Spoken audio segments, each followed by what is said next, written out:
Hello, it is Mike Levin on May 22nd, 2022.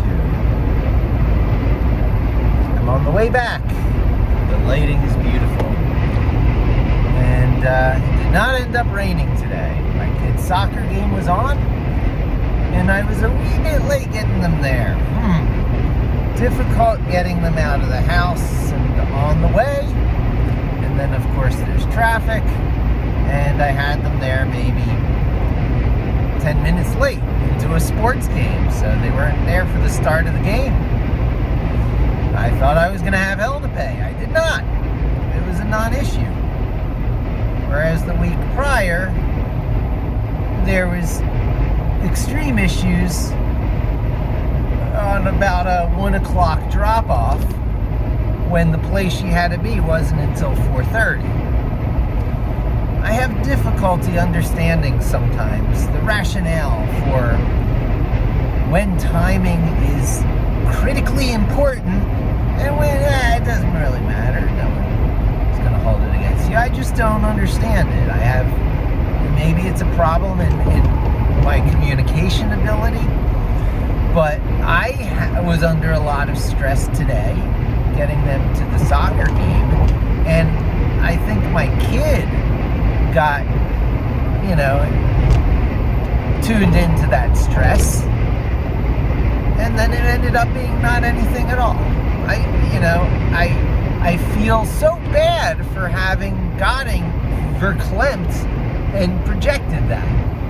And then I feel even worse because I can't stay for the whole soccer game. I have to step out because I have these very small windows now to go apartment shopping, talking to realtors and brokers, using the explore exploit algorithm. I talk about it in earlier videos. It's amazing how close to home it is so soon after discussing it, but how long into an apartment shopping mission should you stop and go, what I found is going to satisfy me enough such that it is now the appropriate and optimized time to stop shopping. Further shopping would be wasted effort and risk losing a bird in the hand.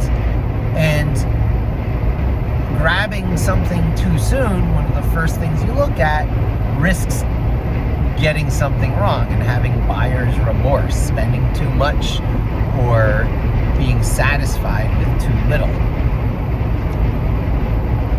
So on the plus side, I have a very clear criteria in my head for what's needed. Having moved from New York City, where space is short and you don't get much power for the dollar, I had bought a whole house for less than the price of a studio in even just Staten Island, New York City, not even talking about Manhattan. But for that $1,400, $1,500 price range, the locals in the Poconos go, you only get a house, you didn't get a garage, you didn't get a mansion for $1,400 a month, $1,500 a month. These amounts sound like a lot to the Poconos locals, the local yokels. And I'm like, yeah, well, I'm not alone in thinking a house is a good deal for $1,400. All the New Yorkers coming out here are going to be wishing they snatched up this house at the beginning of lockdown and quarantine the way I did. So I had these two, am in the midst. It's not over yet. I plan on enjoying it right up to the last day of the lease. Getting the benefit of a, newly refurbished little cottage home, the kind of thing you would probably associate with a bed and breakfast. A three-bedroom mountain cottage with a huge yard, big enough for a trampoline and a zip line and a fire pit, where it's not a problem to have a fire in your yard, where it's not a problem to have, arguably dangerous recreational activities in your yard. No one's going to stop you for archery in your yard. Now I'm moving to King of the Karens, Kingdom of Karens, right? Everything is illegal in New York City. except weed, right? The one thing that isn't going to get you killed, that is legal. But everything that is, the kind of stuff you want for a rough and tumble kid, no one is going to let you do it. There are no yard fires, trampolines. Oh my God, I had the trampoline affair it wasn't even New York City, it was just in the Catskills, where the people living in that Catskills colony were New Yorkers, and you couldn't imagine the tizzy, the sticks up their butts over a trampoline, the flack I received. They came up like as if it were,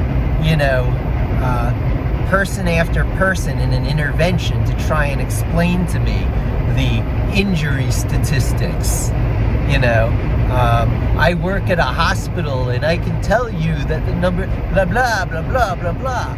The nattering nabobs of, it's worse than negativism. They're just scared little bunnies. And so that's just a reflection of, the parenting helicopter culture of New York City in general, right? Just because of stranger danger. And despite the superior cultural opportunities, it's all just a chaperoned and curated little thing where the wise and worldly and jaded adults bring the shepherded children to this place and go, oh, aren't you lucky to be at the Guggenheim Museum? Aren't you lucky to be at the Math Museum? Aren't you lucky to be at this, overly insured trampoline park, where trampolining is a special thing that you go out to? And even then, it's all just foam blocks everywhere. It's Nerf, insurance of, even insuring the insurance with pervasive foam. So, this is New York City. I wasn't raised that way. I was raised as a Philadelphian, a suburban Philly kid. You know what suburban Philly is? Have you seen Stranger Things? Have you seen E.T.? Can you picture riding your bikes around neighborhoods, through graveyards, cutting through woods, no parental supervision, from the age of 9 or 10 years old, hopping the creeks? Yeah, that was my experience. And I had the privilege, the opportunity and the privilege to share that with my child through their 10-year-old and 11-year-old phase, which is just perfect. It sounds like complaining, but I gave my child a significant share of their Alice in Wonderland, Dorothy and Oz, Harry in Hogwarts, Nell in the Confederated States, whatever, I don't know. The coming-of-age adventure without the, verklempt tight-assness, overly Karenified New York uptightness. It's like everyone is Woody Allen in New York City.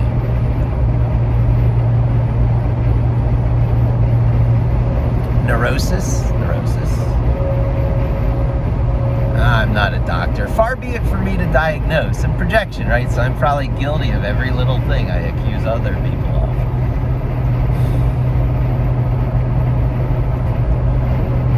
But I rough and tumble with my child. I go on the trampoline with them. I battle with them with, are they called pudgel sticks? We've got two different types of pudgel sticks. We have the kind that look like giant Q-tips, and then we've got the kind that look like big blue cylinders, like you're holding a giant, paper towel roll, but it's, foam. Does that all make sense? Sometimes we use the pudgel sticks on the trampoline. And boy, that zip line has been a life changer on more levels than one, not just my kid, I'll tell you. Someday I'll tell you. So, I got a question for you. When you lead an interesting and eventful life, are your stories yours to tell?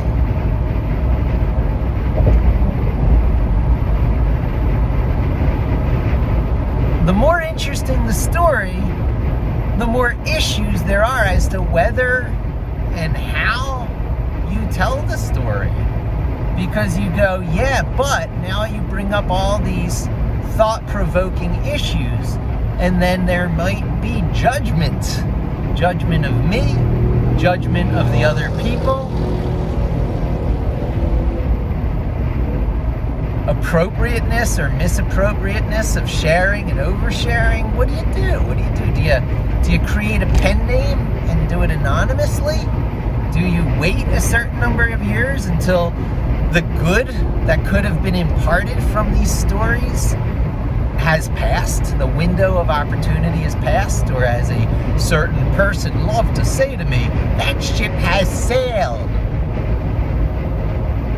So, if you have stories, and someone is trying to keep you from telling your stories, and then a certain amount of time has passed, and when it comes up, the response is that ship has sailed, ask yourself whether delaying tactics haven't been used on you to defer the telling of the story until after the time of its usefulness has expired.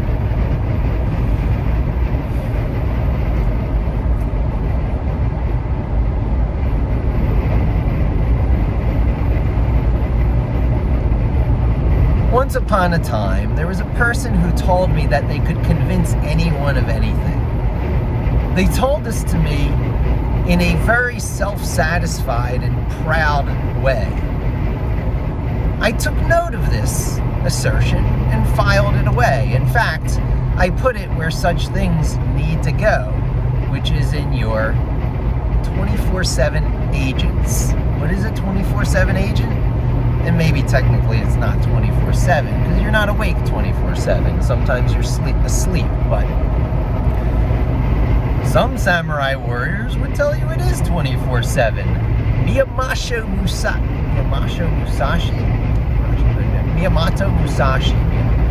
The 7 deadly sins, the 5 rings, something like that. So I believe it's Miyamoto Musashi, and the 5 rings is yet another one of these books along the lines of Sun Tzu's Art of War, Machiavelli's Prince, Nietzsche's various things, that summarizes strategy. And he was of the opinion that you neither took very many baths,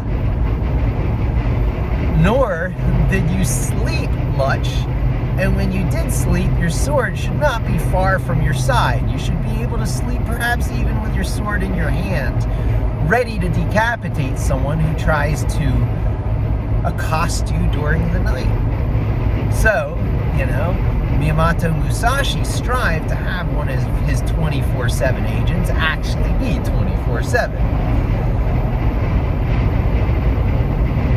He should have lived in Irby, in Staten Island. They didn't have bathtubs, so you wouldn't have to worry. Most humans, Batman accepted, don't really need to be on the alert 24/7. Waking hours will probably do. And during those waking hours, you have agents running. You have agents of the new normal, okay? There was a character, I'm going to try and get it right. So there's 2 characters I get confused. One is Hyperion from one of the various DC universes, DC Comics, alternative universes, which I think came out in response to the other one I get it confused with, which is Dr. Manhattan from Watchmen. Who watches The Watchmen? It got turned into a movie, so the mainstream can actually know about it. Before it was a movie, it was a far superior comic book. I think it might have even become a TV show by now, but the graphic novel on which the TV show and the movie were based was The Watchmen, with the tagline, "Who watches The Watchmen?" with such characters as Rorschach, Owlman, and Dr. Manhattan.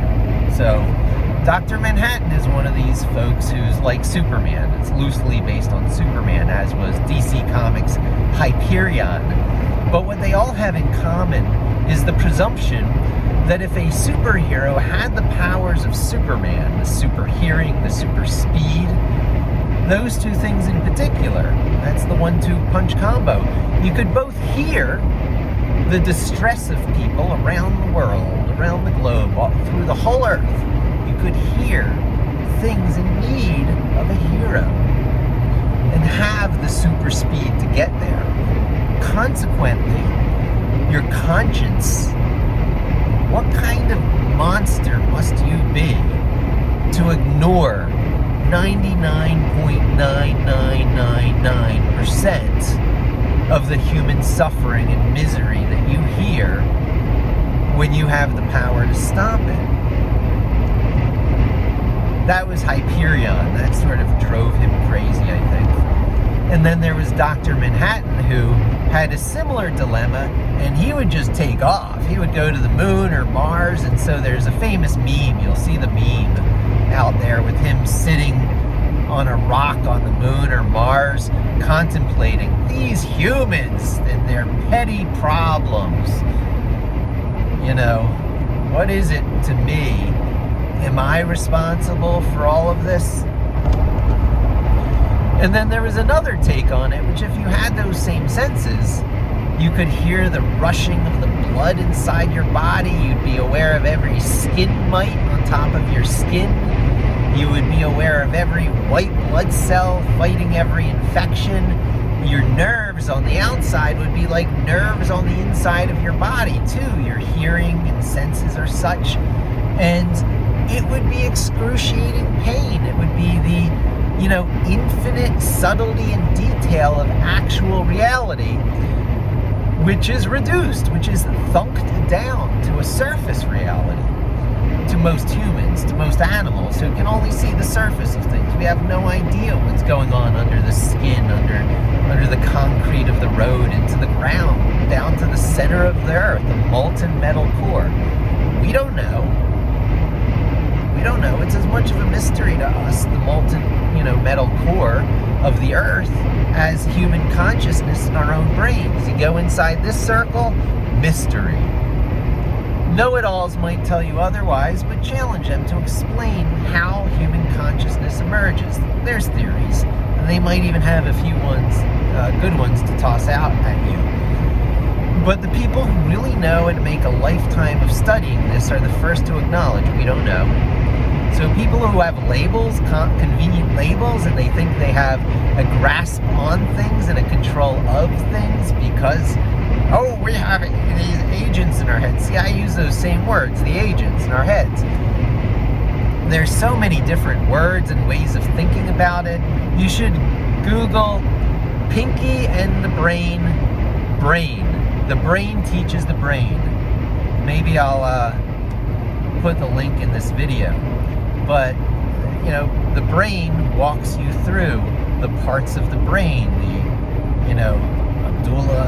I don't even know, the hypothalamus, pituitary, there's so many I don't know. There's a lot of them. And each of them is the general center of an agent. It's not clear cut that way. It's not like the left hemisphere is clearly one type of thought and the right hemisphere is clearly the other. Now, on average, it might work out that way. We have something called a limbic system, which is a combination of the few of the brain parts that are in common to all reptiles, minus the gray matter of the prefrontal lobe, or the frontal lobe and the prefrontal cortex. Yeah, so it's layered up. It's like onions. Brains are like onions,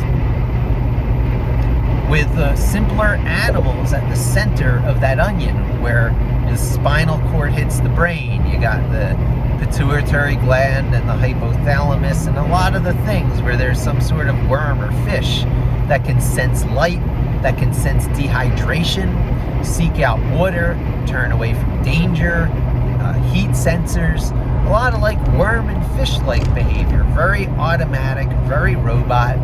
and very little of what we would call emotions, certainly not the higher order emotions that are required to keep mammal babies alive.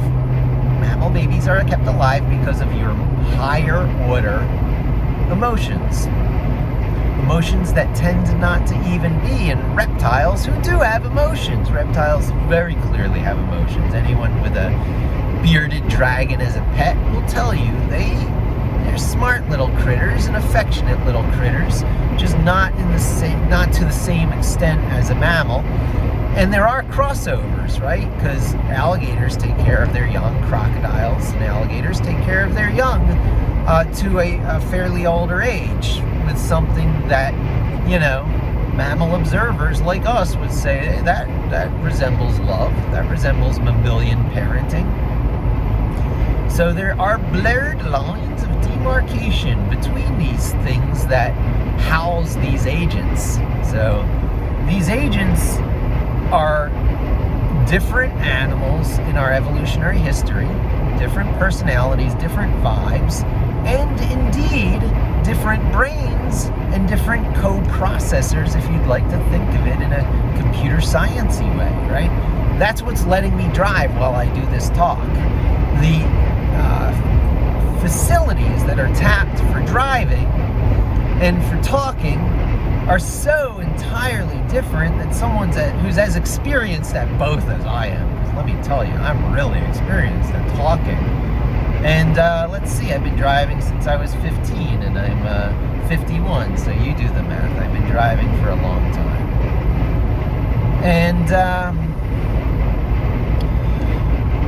not all things can be multitasked. Things that tap the same center cannot be multitasked quite so easily. For example, things that tap your language center. That's why interruptions to you when you're coding using your language center, even though I say the Vim part of coding is using your different part than the language center. It's a different language. I guess different types of languages. People who do ASL, American Sign Language. Oh, it'd be interesting if you could talk, do ASL, and do Vim all at the same time. One-handed ASL, one-handed Vim, and talking. And you got your body language, layer in another language. Maybe you could have some sort of blinking Morse code. And how many languages can live together so you can have simultaneous different streams of communication going on effectively, which would have to tap different centers for the encoding and decoding. So it's probably very unrealistic, because a lot of these things really are probably going to go through your language center, which is what's responsible for your broca, if you were to sub-vocalize. So humans someday will be able to control text and vimming and text each other and, be in general communication with each other, not through mind reading, mind you, although, Elon Musk with your Neuralink, inspired by Ian M. Banks's The Culture series. Y'all should read it. Entangliation. What is it? Entangliation. There's one in particular. Surface detail. I pulled it out of the air. If you really want to hear a good sci-fi story and human adventure story, and one of these Alice in Wonderland stories, coming of age, probably my favorite Culture series, maybe second only to the one where the spaceships are talking to each other, Acceleron or Excelsior or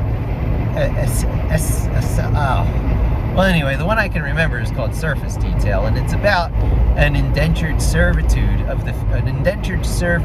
female who got into this indentured servitude because of the debts of her parents, her father, and the extent that can be taken in the future, the depth of indentured servitude, not just getting someone in debt and having them pay off their debt with the totality of their weekly wages so that they can never get out of it. That's how it was done in the old railways system with, I don't know, maybe the Rothschilds or Rockefellers, I forget, the railroad billionaire, or, tycoons, not the oil ones, but maybe they were the same, I don't know, I gotta brush up on my history.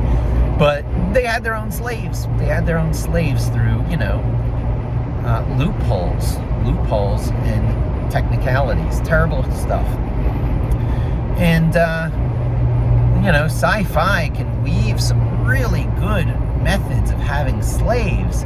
And one of them is using the technology that Elon Musk is working on right now called Neuralink. It's even named after the company, Elon Musk's company, Neuralink, is named after the neural implant device that was used in this slave's brain to have a mind-computer interface, an API.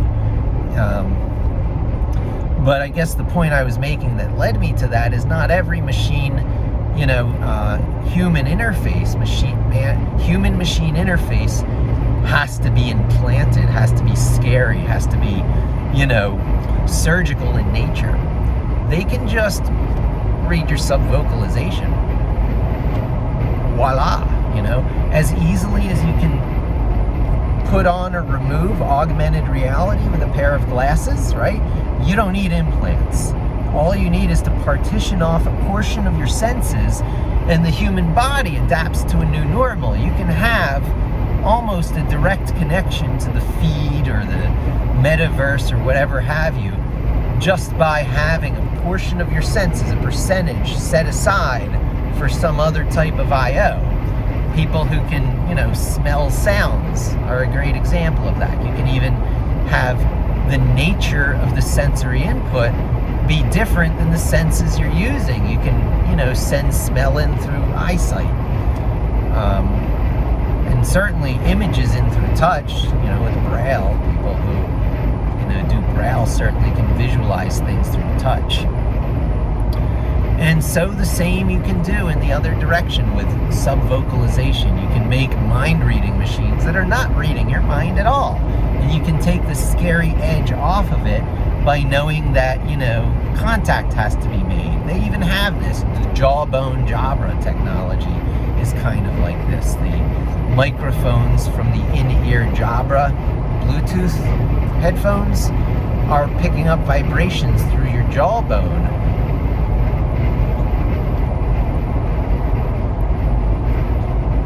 And there's no reason that couldn't be subvocalization. That was done in Ender's Game to a high degree. So if, through an earring, in fact, if you wanted the cure, the safe counter tech to Elon Musk's Neuralink, you want a lot of the benefits without the scary costs, then read about the way, I think Jane, the AI, interacted with Ender, the 16-year-old Save the World kid,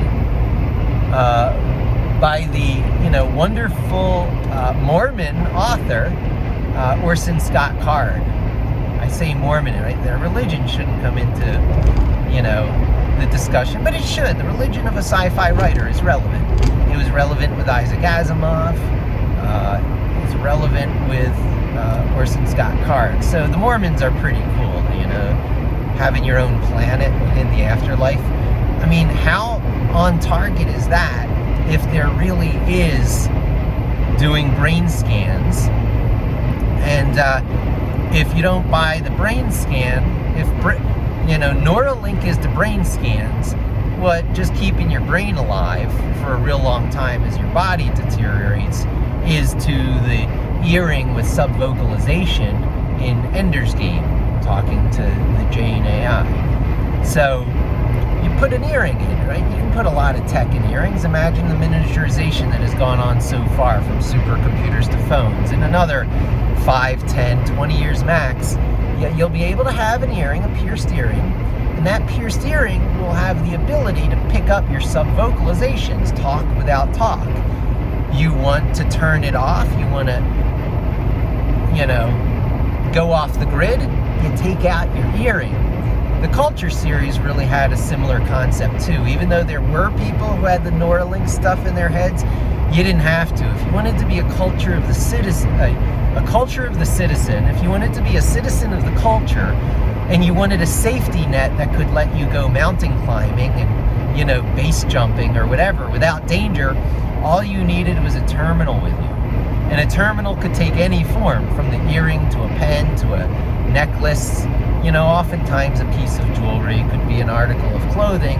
But the point is, it just put you in touch with the avatar of the mind of the orbital, or the, intergalactic spaceship of which you resided. Your place of residence, if you will. So, in the culture series, your place of residence is whatever AI, whatever big mind you most liked to affiliate yourself with. So, in the series, not the series, but in the book, Surface Detail, the indentured servant, the slave, had a Neuralink in their brain, and their skin was all tattooed with, recursive mathematical patterns to mark them as what they were, because of their parents, not what they were truly because of who they were and their vibe and their, inalienable rights. British writer, but very American concepts. It's a shame he passed from cancer. He only cranked out 8 or 9 books from that series. It could have gone on for a long time. Ian M. Banks still had a lot of good to do. But such as it is, that means every book that exists now is precious. So if you want to know what's on Elon Musk's mind, just read those books from the Culture series. And, as long as you had one of those terminal devices on you, fields were very real, and the ability of fields to be projected by these incredibly powerful minds almost anywhere in their vicinity was so extreme that if you were in danger, they would know it and they would safety net your butt. And so you couldn't fall while rock climbing. Or if you fell, it would just teach you a lesson and let you pull through. It might even let you get an injury just to teach you something about your foolhardiness, saying, oh, you think you can rely on me for everything, but knowing they could reconstruct you and have your body as good or better than new. Better than new is easy. There's a whole lot of self-constraint in the Culture series because they could transcend, right? So the culture itself has reached a state technologically where transcending the public, all the public, achieving some higher 5 spatial dimension uppiness is possible. In fact, there are schisms from this culture where they have decided to transcend, right? The culture doesn't, hold a grudge against its factions who have different opinions. More power to you. The universe is a big place. And the only place where really you had to be careful with the culture is if you broke what seemed to be some sort of golden rule. Don't F with the culture. Don't F with the culture's citizens. So whether you were one of the culture's citizens or not was a big deal. And the way in which this entangliated, indentured servitude got helped clandestinely by a mind who just couldn't leave it alone is stuff that brings chills to me to this day, even just thinking back to the series. Such positivity, such altruism, such good-heartedness can be the result of higher order evolution. If not humans themselves, then humans' machine children. We're also terrified of our machine children. Projection. If you are that terrified of your machine children and that convinced that a Terminator type apocalypse is in our future, that says something about you, not humanity's likely future. Okay, case in point. Al Gore makes that point about the tipping point of carbon emissions. Science supports it. Fine. But think about the acceleration curve the 1/X hockey stick, as they call it, of technology so far before it's magic. We got a couple easy tricks. We can make H-bombs. Ooh. And what else? It's about the biggest thing, those big explosions. And we can make supercomputers that are capable of beating the world's Go masters at Go, exhibiting something that one really must start to call human-like creativity. Because if you don't, you're lying. You couldn't beat that Go master at Go. That computer can. That computer has more than brute force chess, rote, calculating tries. That computer has creative thought. Sorry, folks. Computers have creativity. Art made by artificial intelligences, depending on the details, there is nuance and subtlety. I'm not saying all AI art is art, but the word art is the same as the art in artifact. Artifact means made by humans. A fact of art. An art-y-fact. So you have no art without humans. Google AI art and tell me you have art without humans, or that you don't have art without humans. Okay, so some of it is very formulaic, just echoing cat faces in every facet of a landscape. Sorry, John. I'm sorry, John. Except, it's getting more sophisticated than that. It's getting to the point where, beautiful works, on the order of, your Mozarts and your Picassos, your Da Vinci's. It's starting to happen. And it's in languages other than human spoken language, which is why it's so hard to recognize as so very human-like. Because we want it to be language-based, but remember, language is only one of our various processors, and it's the Johnny-come-lately to the family. This is your spinal cord. This is your pituitary gland. This is the worm that controls your walking. This is your splashy fish. This is your lizard. This is your reptile brain. It's not until here you get the voles and the moles and the meerkats and the ferrets and eventually things called primates.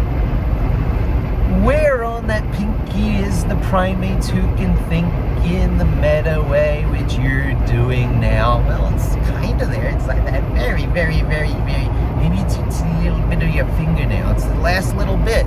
Yeah, that's where all the focus, not all, but the public popular focus, a lot of sci-fi focus, goes on regarding artificial intelligence. It's also where a lot of the fear rises, because that thing that can talk to you and explain to you why you're a paperclip is terrifying, right? So, if you're convinced of that Terminator-like Armageddon future, then you're saying something about yourself and your confidence in raising your own children, because that's all these machines are. They are our machine children. And, in some of the narrower paths, the less likely paths that we must navigate, we have these super optimistic futures as expressed by series like The Culture. There is no series like The Culture. The Culture is the cure to dystopia. Like The Culture series, honestly. Thank you, Scott. I gotta start giving shout outs to my anthropology professor buddy who really put me on the path of The Culture. And I'll share more with you about him and his family and stuff.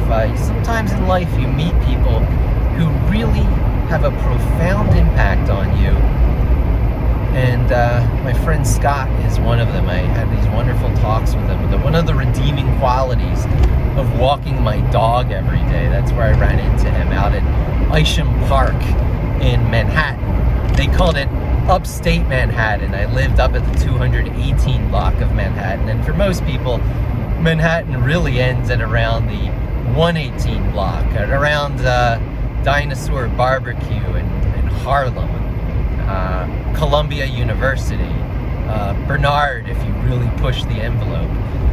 But you go much further than that, like the 118 block, and it becomes a mystery to most people.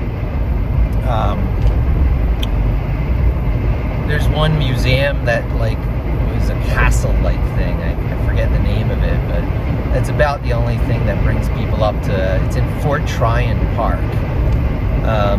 But when you get up to the 218 block, you're just about in the Bronx, and Broadway continues straight up there. You can follow Broadway all the way up Manhattan, and when you get to that area, you go over the Broadway Bridge, and you're in the South Bronx, right? You're still in Manhattan for a tiny little bit called Marble Hill, even after you leave Manhattan. It's crazy. But he's the one who turned me on to the Culture series, and yeah, new normals and agents, right? So all that brain stuff, all this tangent that I went on, is because humans are very much able to accommodate new normals. We would all be screaming in the pain and agony of the DC Universe, alternative universe, Hyperion, Superman knockoff, or in bitter contempt trying to get away from humanity, developing apathy as a new superpower, the way Dr. Manhattan from Who Watches the Watchmen had to do. If we had any notion of what was even going on in our own bodies, much less the world around us. So the way we cope with this is we filter. We only have statistical sampling, a little taste of what's going on around us, to keep a abstract but accurate enough copy of the world in our brains so we can make some predictions enough to keep us alive. Now, we're not born with enough to keep us alive. We're not born knowing how to drive. And in fact, even once you know how to drive, you're only part of the way there, because there's so many extra little things you have to watch for. There's so much more to it than passing your driver's exam. And these are what I call 24/7 when I went on the Miyamoto Musashi. Yeah, every time I have to refigure out his name. But when I went on that whole thing about the samurai who likes to skip baths and sleep with his sword, we have 24/7 agents in us, near to it, who keep track of all the little driving corrections to make sure we stay in lane. That's a big one, staying in lane, not drifting. To make sure that we're slowing down when an exit is coming up we need to get off of. That makes sure that we know through our peripheral vision, from little darting looks from our rear view mirrors, from various rear view mirrors, from sometimes even looking over our shoulders when we need, to know the cars that are around us and to know the general following distance to the cars in front of us, and how much following distance the cars behind us are leaving to us.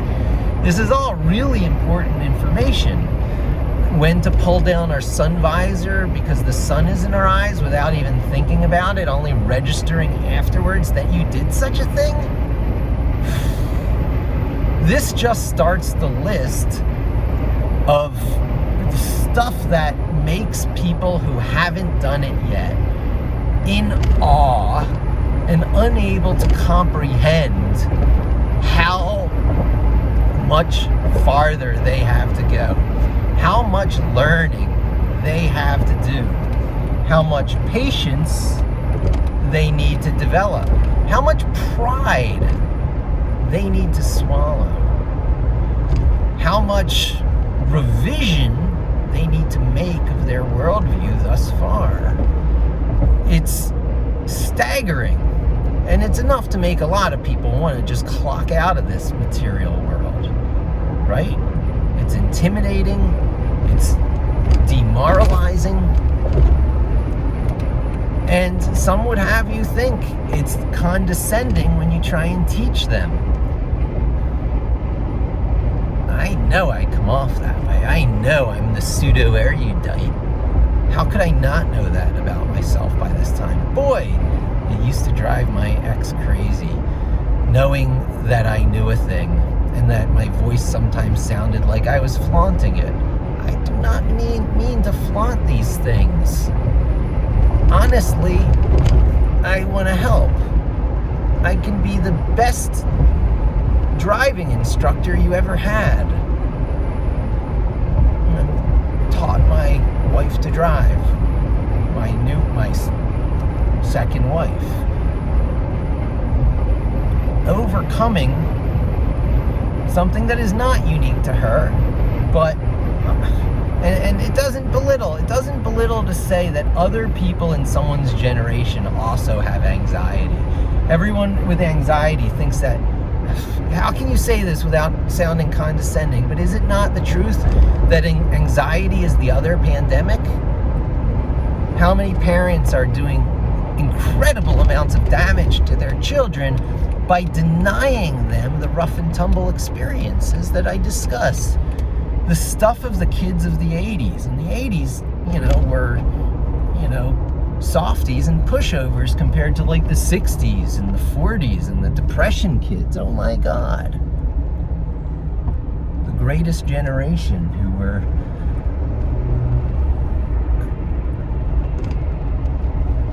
drafted into war, saved us from tyranny, kept us from being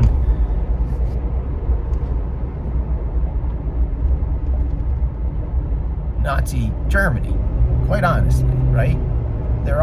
It's not comic book stuff to say, we were saved from horrifying alternate futures where me and Mike, and I know there's those out there who would be cheering for this, right? As I say this, there's a portion of people who could tune into this who would be saying, oh, too bad that didn't happen, right? The draconian sysadmin where I used to work after Commodore would probably be one of them, having proposed the ultimate solution as he did to me, saying, oh, it's too bad it didn't happen that way. Yeah. Really? Diversity makes us strong. Different strokes for different folks makes humanity have a bright future. The opposite of fragility, right? I was listening to that day trader turned scientist and book author who was giving a Google Tech Talk saying how, oh, the opposite of concave is convex. It's not flat. The opposite of a thing is opposite in nature, not just the easy label to slap on it. So the opposite of fragility, is counterintuitively not stability. It is not mere resiliency, right? The ability to take those knocks and to survive, which you would think is the opposite of fragility. But the opposite of fragility, a system that can be thrown off balance and destroyed and thrown out of orbit with a light little touch, is a system that requires rough and tumble. It requires the pings at the different points, at the different temperatures, at the different velocities in order to remain strong. Give me, lay it on, bring it. That's the opposite of fragility. And that is not mere resiliency and stalwartness or whatever other label you want to put on, like a great pillar of, stability. Pillars of stability are quite fragile because they require a static state to be maintained for that pillar.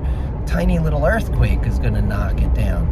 But if you have something that is always responding to perturbances and always self-correcting, and it is relying on the input sample of those perturbances In order to maintain a good routine of self-correction, well, then you got the opposite of fragility. That's what we strive to achieve. That is the cure to anxiety. You're not trying to take a fragile person and make them stable.